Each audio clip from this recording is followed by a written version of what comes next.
Hello friends, welcome to YouTube channel UPSC history. आज अपन बात करेंगे स्मृति साहित्य के बारे में। स्मृति साहित्य में फर्स्ट है मनुस्मृति। मनुस्मृति प्राचीनतम स्मृति है।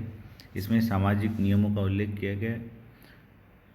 इसके बारे में जर्मन दार्शनिक नित्सो ने कहा है कि बाइबल को जला दो और मनुस्मृति को अपनाओ। शुंग और सातवाहन वंश के समय इसकी स्थापना हुई थी। इसके टीकाकार बारूची, कुल्लकभट्ट, मेघातिथि और गोविंदराज थे। दूसरा है याज्ञवल्क्य स्मृति। इसके टीकाकार विश्वरूप, विज्ञानेश्वर और पराग थे। नारद स्मृति, इसमें दासों की मुक्ति का उल्लेख किया, ये इसका मुख्य बिंदु है। कात्यायन स्मृति, इसमें आर्थिक गतिविधियों का उल्लेख है। अब बात करते हैं ऋग्वैदिक काल के बारे में।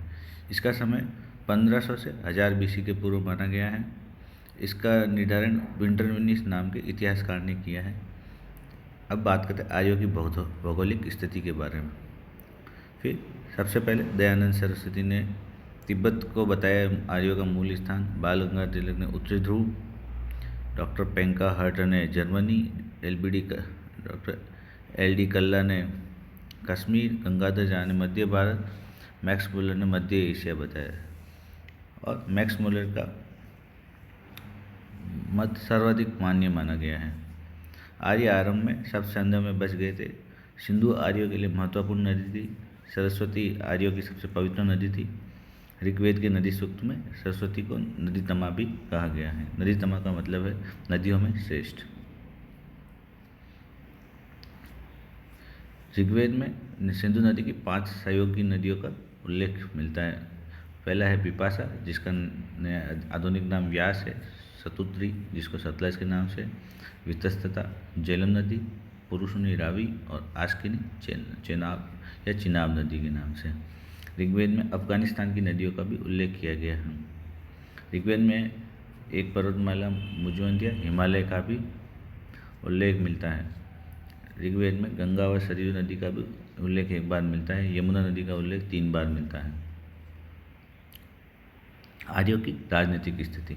राजा का पद वंशानुगत नहीं होता था। राजा को गोप या जिनस्य गोप कहा जाता था। राजा का पद गरिमामय नहीं होता था।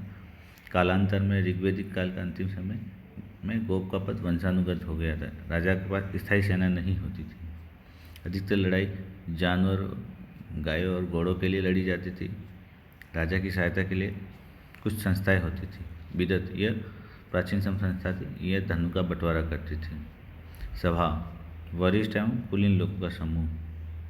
ऋग्वेद में 8 बार इसका उल्लेख किया गया है। समिति, जनप्रतिनिधियों का समूह।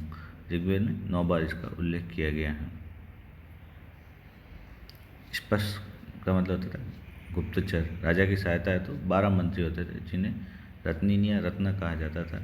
वाचस्पति मतलब होता है गोचर भूमि का प्रभु। बलि का मतलब है राजा को दिए जाने वाला स्वैच्छिक कर। राजनीतिक इकाई है जन, गोप, विस्पति, ग्राम का ग्रामीणी, ग्रामणी, कुल का कुल, ये उनके प्रमुख होते हैं। आर्यों की आर्थिक स्थिति में आर्य यायावर जीवन व्यतीत करते थे, मतलब घुमंतु जीवन। गाय व घोड़ा इनके प्रमुख पशु थे। पशुपालन करते थे। ऋग्वेद में कृषि शब्द का उल्लेख 24 बार मिलता है। उसमें भी 21 बार शेपक मतलब उल्लेख किया गया है। मुद्रा प्रणाली नहीं थी, वस्तु विनिमय होता था। व्यापार में निष्क नामक सोने के जवाहरातों का प्रयोग करते थे। आर्यों की सामाजिक स्थिति। पितृसत्तात्मक संयुक्त परिवार थे। समाज 4 वर्णों में विभाजित था। ऋग्वेद के पुरुष सूक्त में 4 वर्णों का उल्लेख मिलता है। हालांकि 10वां मंडल बाद में जोड़ा गया है। ऋग्वेद में जाति प्रथा का उल्लेख नहीं है। वर्ण व्यवस्था कर्म आधारित थी। महिलाओं की स्थिति अच्छी थी, उन्हें शिक्षा का अधिकार था। घोषा, अपाला, लोपमुद्रा आदि उस समय की विदुषी महिलाएं थीं। विस्फला नाम की महिला एक योद्धा महिला थी। विधवा विवाह होता था। नियोग प्रथा का प्रचलन था। बाल विवाह, पर्दा प्रथा, सती प्रथा जैसी बुराइयां नहीं थी। विवाह के टाइम मिलने वाले उपहार को बहतु कहा जाता था। अमाजू, अमाजू का मतलब है आजीवन अविवाहित रहकर विद्या अध्ययन करने वाली महिलाएं। सामाजिक असमानता नहीं थी। घरेलू दासों का प्रयोग होता था। आर्यों की धार्मिक स्थिति। प्राकृतिक बहुदेववाद, एकाधिवाद, एकेश्वरनाथ, निर्गुण भक्ति, सभी प्रकार के भक्ति में वो विश्वास करते थे। एकाधिदेववाद का सिद्धांत मैक्स मुलर ने दिया था। ध्वंस प्राचीनतम देवता, इंद्र सबसे देवताओं का प्रमुख, अग्नि आग का देवता, इनको मध्यस्थ माना जाता है। वरुण ये तीसरा प्रमुख देवता माने गए हैं, इनको ऋतु का देवता मानते हैं, ये बरसात के देवता माने गए हैं। वरुण सोने के स्तंभों वाले महल में रहता है जिसमें 1000 पिलर हैं। पूषण पशुओं का देवता। ऋग्वेदिक आर्य यज्ञ अनुष्ठान करते थे, वे योग एवं ध्यान करते थे, जादू टोने टोटके में विश्वास करते थे, मूर्ति पूजा और मंदिरों के साक्ष्य नहीं मिलते। अब बात करते हैं उत्तर वैदिक काल में। इसका समय 1000 से 600 BC पूर्व माना गया है। भौगोलिक स्थिति, आर्य यमुना और दोआब चतर तक फैल गए थे। मुजंद के अलावा 3 अन्य छोटियों का नाम मिलता है जिनका नाम है चित्रकूट, मैनाक और कैत्रज। आर्यों ने गंगा, यमुना, दोआब में कृषि करना प्रारंभ किया। उत्तर वैदिक काल में सिंधु और उसकी सहायक नदियाँ व अफगानिस्तान की नदियों का भी उल्लेख मिलता है। शतपथ ब्राह्मण के अनुसार राजा विदेव माधव ने अपने पुरोहित गौतम राहुगुणा को लेकर सदानीरा गंडक नदी के किनारे पर पहुँच गए। राजनीतिक स्थिति, राजा का पद महत्वपूर्ण, गरिमामयी और वंशानुगत हो गया था। राजा अब सम्राट, विराट, स्वराट, एकराज, भोज जैसी उपाधियाँ भी धारण करने लगे थे। राजा यज्ञों का आयोजन करवाता था, जिसमें से राजसूय यज्ञ, राज्याभिषेक के समय इसमें सम्राट हल चलाते थे और रत्निकों के घर जाता था। अश्वमेध यज्ञ यह साम्राज्यवादी यज्ञ होता था, इसकी समयावधि 3 दिन होती थी।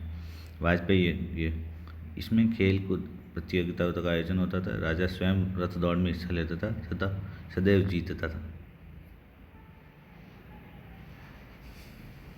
राजा के पास स्थायी सेना नहीं थी। सम्राट निरंकुश हो जाते थे। विदत का उल्लेख नहीं मिलता है। सभा व समिति के अधिकार कम हो गए। अथर्ववेद में सभा व समिति को प्रजापति की 2 पुत्रियाँ बताया गया। आर्थिक स्थिति, 1000 BC के आसपास लोहे की खोज हो गई थी। आर्यों ने खेती करना प्रारंभ कर दिया। अथर्ववेद के अनुसार पृथुवेंदी ने सर्वप्रथम कृषि की।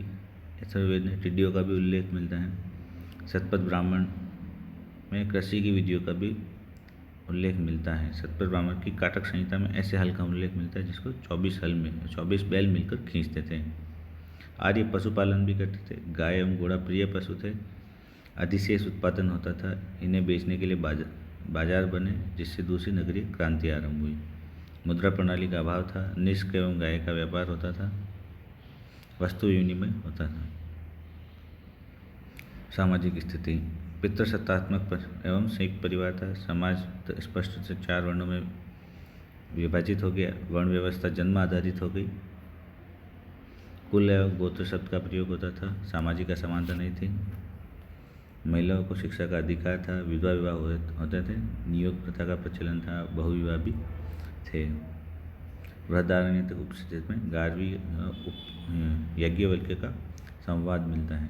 अथर्ववेद में पुत्री जन्म को दुखदायी बताया गया है। मैत्रायणी संहिता में स्त्री को शराब एवं जुए के समान बुराई वाला बताया गया है। गरीब दासों का प्रयोग होता था।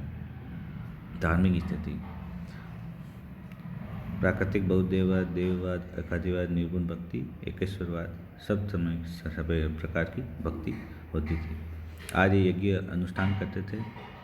यज्ञ अनुष्ठान जटिल हो गए थे। शूद्रों को यज्ञ का अधिकार नहीं था। शूद्रों को उपनयन का अधिकार भी नहीं था। ब्राह्मणों को अदाई कहा जाता था। ब्राह्मण, क्षत्रिय व वैश्यों को द्विज कहा जाता था। ब्रह्मा, विष्णु, महेश प्रमुख देवता हो गए। ब्रह्मा जी को सृष्टिकर्ता और विष्णु को पालनकर और शिव जी को संहारक देवताओं के रूप में माना गया। और पूषण शूद्रों के देवता माने गए हैं। तो फ्रेंड्स, ये था उत्तर वैदिक काल के बारे में। अब उसके बाद अपन भारत की महाजनपदीय व्यवस्था के बारे में अगले वीडियो में अध्ययन करेंगे। Thanks for watching my video. Please like and subscribe my YouTube channel. Thank you. Thanks to everyone.